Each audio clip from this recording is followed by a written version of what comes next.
नहीं करानी है, कोई गवर्नमेंट जॉब नहीं निकालनी है, कोई नौकरी, तो ठीक है भाई, बच्चा नहीं करेगा तैयारी।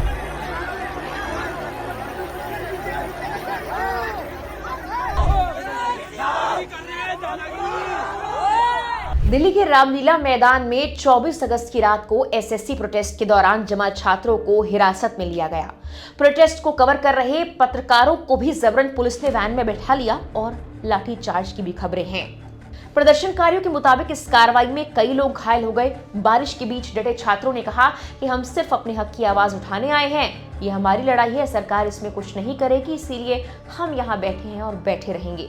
इसके बाद देर रात की कुछ तस्वीरें सामने आई जिसमें पुलिस और प्रदर्शनकारी छात्रों के बीच साफ तौर पर झड़प होती नजर आ रही है। कुछ टीचर्स ने पुलिस पर गंभीर आरोप भी लगाए हैं।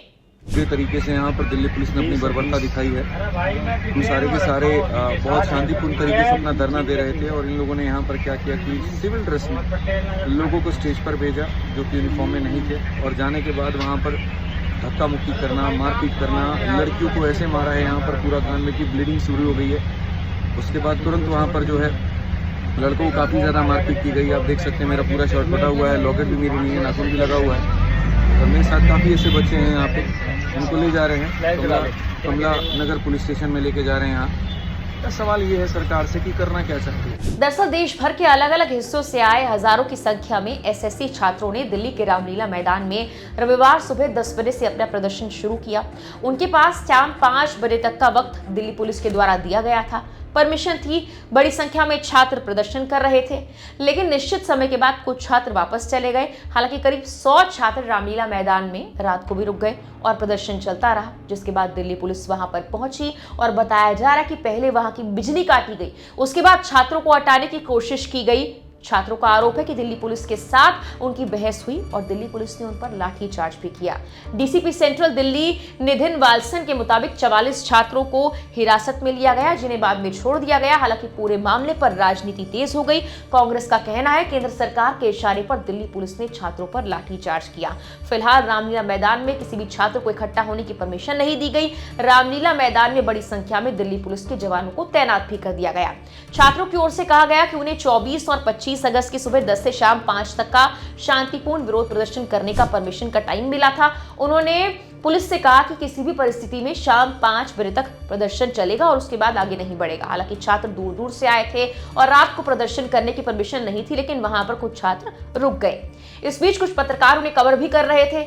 पुलिस वहां पर पहुंची और पत्रकारों से पूछताछ की और जबरन उन्हें भी गाड़ी में बैठाया। प्रदर्शन कर रहे लोगों का आरोप है कि देर रात पुलिस ने उन पर लाठीचार्ज भी किया, जिसमें भगदड़ के दौरान लोग घायल हो गए। लोगों को पुलिस ने हिरासत में लिया। इसमें टीचर्स भी थे, अभिभावक भी थे और स्टूडेंट्स भी शामिल थे।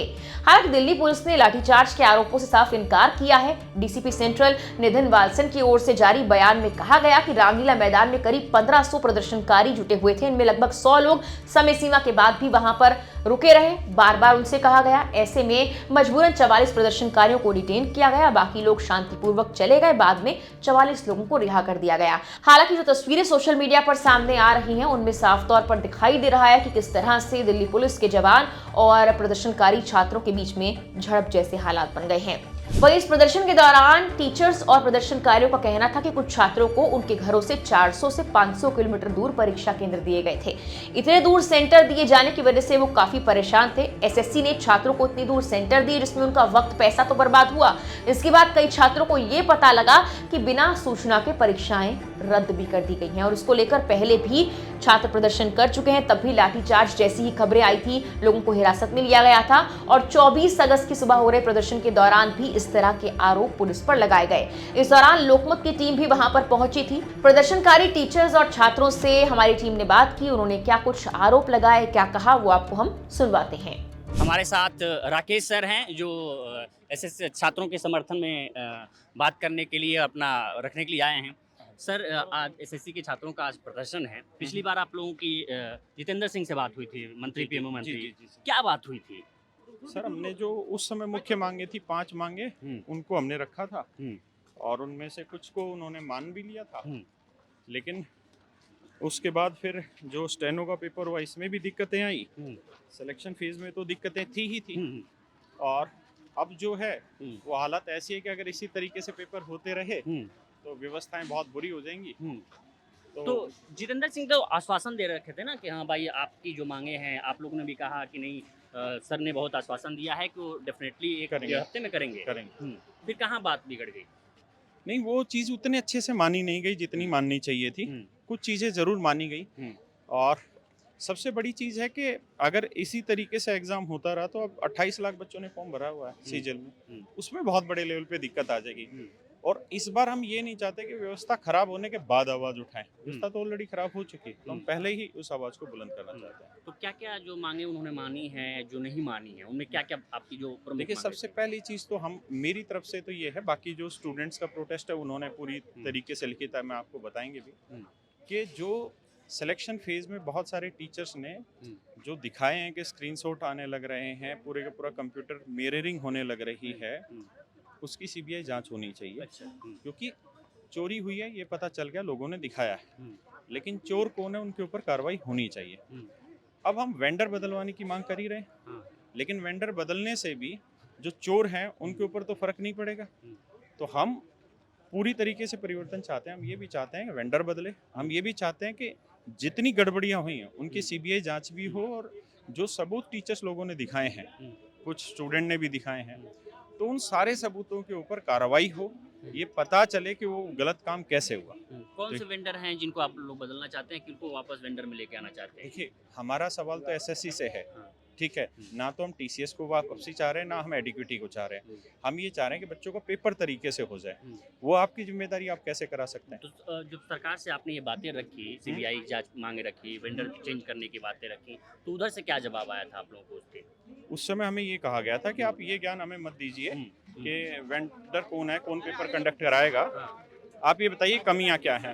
तो कमियां जो थी वो हमने करी हैं। हमारे साथ अभी इस वक्त अभिनय सर हैं और रामलीला मैदान में एसएससी के छात्र हैं, आप देख सकते हैं। तो देखिए, पिछले 5-7 साल में बच्चों को इतना परेशान कर दिया गया है, इतना तोड़ दिया गया है, तो हमारा सरकार से ये कहना है, स्पेशली मेरा तो, कि आप या तो सरकारी नौकरी के सपने बेचना बंद कर दीजिए कि भाई हम नहीं देंगे सरकारी नौकरी, हमें सरकार चलानी होगी, हम आउटसोर्सिंग कर लेंगे। तो बेसिकली मुझे जो लग रहा है वो ट्रांजिशन फेज है जब सरकार शिफ्ट कर रही है सरकारी नौकरियों को आउटसोर्सिंग में, और उस दौर में आप बता भी नहीं रहे और आप आउटसोर्स पे चले जा रहे हैं। जैसे कि आपने देखा होगा, रेलवे में डॉक्यूमेंट वेरिफिकेशन होने के बाद बच्चों को कह दिया गया कि अभी वैकेंसी खाली नहीं है, जब खाली होगी तब आपको दे देंगे। तो आप नौकरियां निकाल क्यों रहे हैं? ऐसा लग रहा है जैसे सरकार को ये तो दिख रहा है कि नौकरियां निकालनी पड़ेंगी क्योंकि इससे कारोबार चलाना है। अगर ऐसी बात है कि आप आउटसोर्स करना चाहते हैं, आप चाहते ही नहीं कि सरकारी नौकरी दें, तो आप कैसे कहते हैं हर चुनाव में कि हम आपको 2 करोड़ नौकरियां देंगे? तो वो कौन सी हैं 2 करोड़ नौकरियां? आप बताइए, प्राइवेट, सरकारी, या फिर आप चाय के ठेला को ही नौकरी में काउंट कर रहे हैं, वो अलग बात है। तो इसी बात से बच्चा परेशान है कि हम सालों साल तैयारी कर रहे हैं। अभी आपने देखा यूपीएसआई का नोटिफिकेशन आया, उसमें कुछ नहीं दिया, कब एग्जाम लेंगे, कब से एग्जाम शुरू होगा, क्या सिलेबस है, नहीं, बस उसमें मेंशन है कि 500 रुपये फीस देनी है आपको। यानी ऐसा लग रहा है कि बच्चों को आजकल सिर्फ फॉर्म भराने के लिए, पैसा लूटने के लिए सरकार नौकरियां निकाल रही है, नौकरी देने की मनसा और इंटेंशन कहीं नहीं है। तो ये क्लियर करना पड़ेगा। बात है जो यहाँ पे लोग इकट्ठे हुए हैं, आपने देखा होगा थोड़े दिन पहले कि इंफ्रास्ट्रक्चर बहुत खराब है। जी बिल्कुल। तो जिस इंफ्रास्ट्रक्चर की हम सब लोग यहाँ बात कर रहे हैं, बेचारे बच्चे तो क्या समझ पाएंगे, वो सरकार के हाथ में नहीं है। सरकार ने इंफ्रास्ट्रक्चर पे काम करा ही नहीं। आज मुझे कोई यहाँ बता दे कि जो 1 लाख कंप्यूटर भारत में ऐसे हैं जिनकी कीमत 1.5 लाख है, अब जिन सिस्टम पे एग्जाम हो रहा है वो 10,000 रुपए का सेकेंड हैंड कंप्यूटर है, तो आप क्या उम्मीद करते हैं? और लोगों को लग रहा है कि यार टीसीएस आ जाएगी तो शायद चीजें सुधर जाएंगी। ऐसा बिल्कुल भी नहीं है, क्योंकि टीसीएस के पास भी अपना कोई सेंटर नहीं है। मुझे जो पता चला वो ये है कि उन्होंने कुछ सेंटरों पे कई साल के लिए एक्सक्लूसिव डील कर रखी है, कुछ अच्छे सेंटर पे। आपका कहना ये है कि एडिक्विटी ना टीसीएस खुद का अपना सिस्टम बनाना चाहिए जिसमें इनको लगेंगे 8-10 हजार करोड़ रुपए। तो या तो ये बताएं कि हम नहीं बनाएंगे, तो नौकरी खत्म कर दीजिए, और अगर आपको एग्जाम लेना है अभी 10 साल के लिए तो इंफ्रास्ट्रक्चर बनाइए। आज अमेरिका में 6000 डेटा सेंटर है, हमसे कितनी कम पॉपुलेशन है, और भारत में सिर्फ 50 है। तो भारत इस दिशा में काम ही नहीं कर रहा, तो भारत किस दिशा में काम कर रहा है? पैसा जा कहाँ रहा है?